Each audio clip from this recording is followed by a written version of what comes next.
ભગવદ્ ગીતામાં કૃષ્ણ ભગવાને એવું કહ્યું છે કે અકર્મની કળા શીખવી હોય તો ગુરુ પાસે જાઓ, સંતો પાસે જાઓ.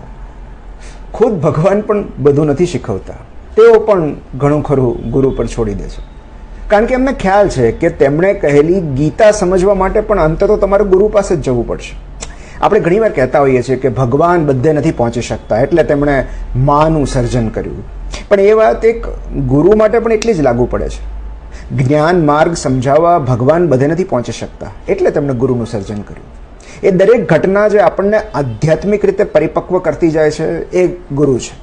ફોર દેટ મેટર માર્ગમાં મળેલી નિષ્ફળતાઓ અને નિરાશાઓ પણ ગુરુ છે. ખૂબ ખરાબ રીતે થયેલા હાર્ટબ્રેક કે રિજેક્શન પણ ગુરુ છે. પણ માત્ર અનુભવો આપણને દીક્ષિત નથી કરતા.